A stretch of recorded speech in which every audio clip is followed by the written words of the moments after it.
Imágenes dramáticas, impactantes, las de estos dos pequeños drones que aparentemente después de esquivar los distintos sistemas antiaéreos logran llegar a esta fortaleza que se pensaba era impenetrable del Kremlin en el centro mismo de Moscú, un lugar infranqueable se pensaba porque es la sede del presidente Vladimir Putin.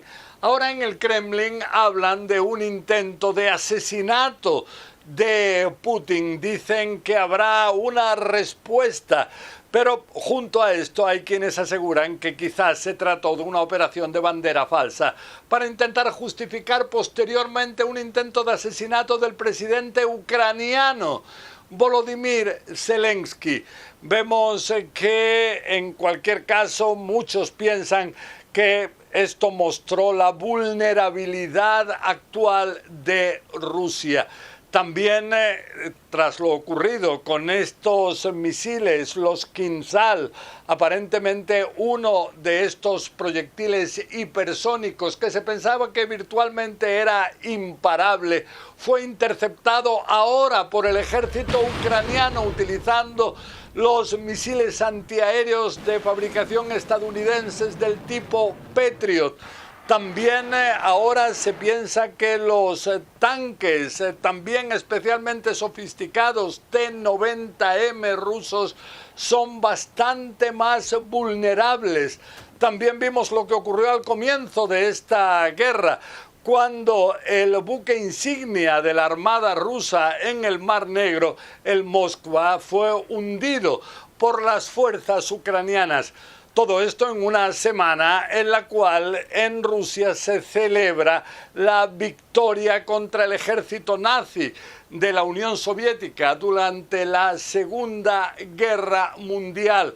Y este desfile, que es en la Plaza Roja, justo al lado del Kremlin, normalmente había simbolizado en el pasado el poderío del ejército ruso, pero es un poderío que ahora está siendo cuestionado muy especialmente de cara a lo que se piensa será contraofensiva del ejército ucraniano contra la presencia rusa dentro de su país.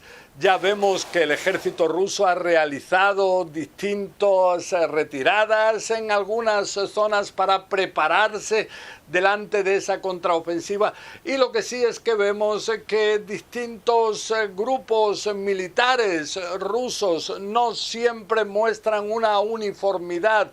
Hemos visto cómo Yevgeny Prigozhin, el líder del movimiento mercenario Wagner, incluso llegó a amenazar con retirar a sus mercenarios de la estratégica localidad ucraniana de Bakhmut.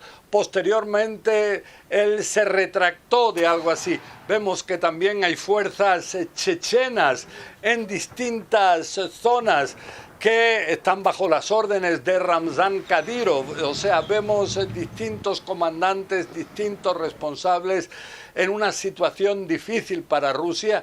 Lo que sí es que hay quienes recuerdan una y otra vez que estamos hablando de una de las potencias nucleares centrales más potentes del mundo.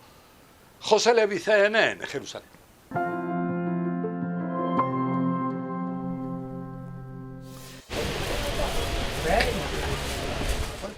A unos kilómetros del frente del este de Ucrania la vida es buena, más o menos, pero en realidad no lo es. Fuera de la guerra, ¿quién necesita tanto equipamiento de camuflaje? Vamos. Gracias, gracias. Mire, me dio una linda gorra de lana para mantenerme abrigado. La gente es amigable, no están paralizados por temor, aunque lo sienten. No sabemos qué va a ocurrir de acá a 30 minutos, dice ella, mucho menos en una hora. Tampoco hay muestras de preocupación en el parque del pueblo. Los trabajadores cortan el pasto a medida que la munición de artillería destroza campos no muy lejanos. La muestra de temor, al parecer, es una indulgencia ya abandonada. Las advertencias de ataques aéreos ya están pasadas de moda. Las sirenas se han convertido en semejante parte del entorno de las vidas de las personas que conviven con la guerra que ya no responden. Se dan por enterados, ni se estremecen. La guerra está siempre presente, impregnada en la vida de las personas.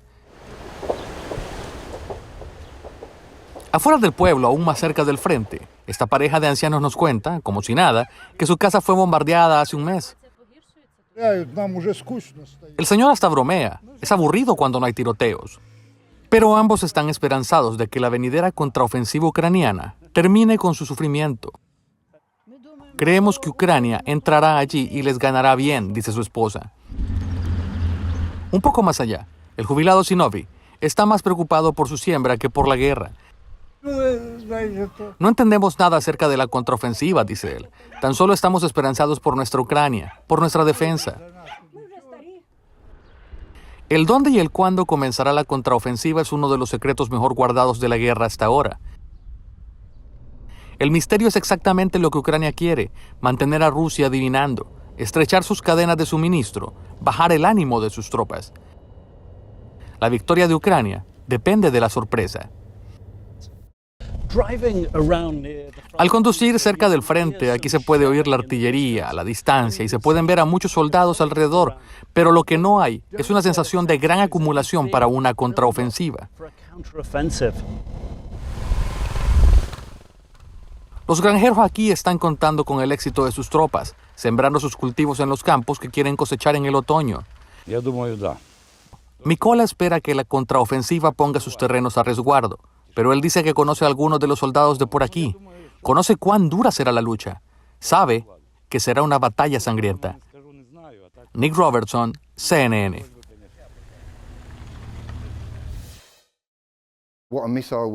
Entonces lo que hará un misil es volar sobre el tanque, luego hacia abajo y 90 grados directamente hacia la parte superior de la torreta, que tiene menos defensa. Este escenario ha tenido lugar cientos de veces en los últimos 14 meses. Ucrania utilizando armas occidentales con efectos devastadores. Rusia, según una estimación reciente, ha perdido hasta la mitad de su flota de tanques operativos en esta guerra. Ahora, según dicen los funcionarios occidentales, Rusia está desempolvando modelos mucho más antiguos para reemplazarlos.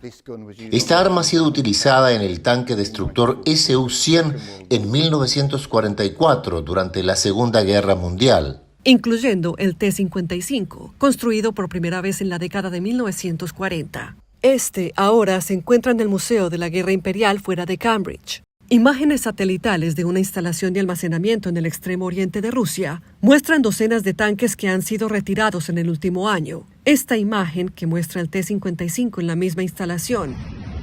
El video, que apareció por primera vez en marzo, también mostraba un tren cargado en movimiento, supuestamente en algún lugar de Rusia. El Ministerio de Defensa ruso no ha confirmado el despliegue, pero en las últimas semanas, blogueros militares rusos bien conectados han comenzado a mostrar los T-55 en territorio ocupado por Rusia en Ucrania. Hay tantos de estos que se fabricaron, más de 100.000 en total, y las piezas mecánicas básicas son todas intercambiables, así que habrá grandes reservas de estos. El T-55 era una pieza central del arsenal de la Guerra Fría de la Unión Soviética, que ayudó a aplastar los levantamientos democráticos en Europa del Este, Hungría en 1956 y la primavera de Praga 12 años después. Pero cuando Irak los utilizó en la Guerra del Golfo a principios de los años 80, sacamos en total unos 14 tanques T-55. Ya habían sido superados por US M1 Abrams y British Challengers. Versiones anteriores de los tanques que los países de la OTAN están suministrando ahora a Ucrania. Creo que frente a las armas occidentales, los rusos deben esperar muchas bajas si esperan avanzar usando este tipo de sistema. Los expertos dicen que detrás de la propaganda oficial, Rusia no puede construir nuevas armas lo suficientemente rápido. Las sanciones occidentales, dirigidas principalmente al acceso de Rusia a piezas de alta tecnología para armas, también han dificultado mucho más la fabricación de equipos más modernos. Tanques más antiguos y más sencillos como este, miles de ellos en almacenamiento, proporcionan una alternativa. Contra un Leopard 2 o un Challenger, ¿qué sucede? Si se trata de un enfrentamiento 1 a 1 de un tanque a una distancia razonable, perderá todas las veces. Pero en entornos boscosos o cerrados, construidos más cerca donde no puedes ver tan lejos y estás luchando a distancias mucho más cortas, esto es adecuado. También es más sencillo de mantener y entrenar que los sistemas más nuevos, una ventaja para las tropas movilizadas de Rusia. Cava un pozo, siéntate, coloca el tanque en el pozo de modo que solo se pueda ver la torreta y luego eso puede usarse para defender una línea de frente contra el contraataque. Rusia sigue excavando con todo lo que tiene, mientras Ucrania se prepara para una contraofensiva. Claire Sebastian, CNN, Oxford, Inglaterra. Esta es Bakhmut, el centro de la guerra en Ucrania después de meses de lucha contra los invasores rusos.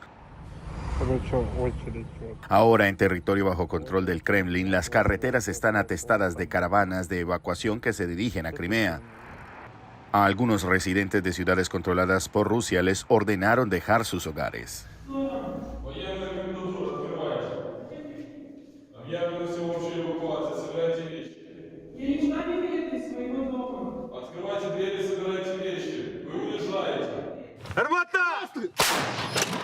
Se espera que Ucrania lance una ofensiva generalizada en cualquier momento.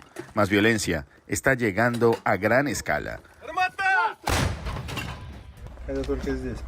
Rusia perdió terreno en los últimos contraataques ucranianos. Aquí, el ministro de Defensa de Rusia inspecciona los tanques que son enviados a la tormenta que se avecina. El gobernador de Zaporizhia, respaldado por Rusia, usó las redes sociales para ayudar a publicar las evacuaciones de las ciudades de la primera línea del frente, 1.600 personas de 18 asentamientos. Las rutas de evacuación siguiendo las rutas de un posible avance militar ucraniano de Zaporizhia, Berdyansk y finalmente a Crimea. Y aún así, los misiles y drones rusos continúan golpeando a los civiles ucranianos. Este era un almacén para la Cruz Roja local en Odessa. 5 civiles resultaron heridos aquí en Kiev por un dron ruso. Los autobuses se han convertido aquí en ambulancias, escalando antes de una lucha más generalizada. Y más de esto. Sam Kiley, CNN, Kiev.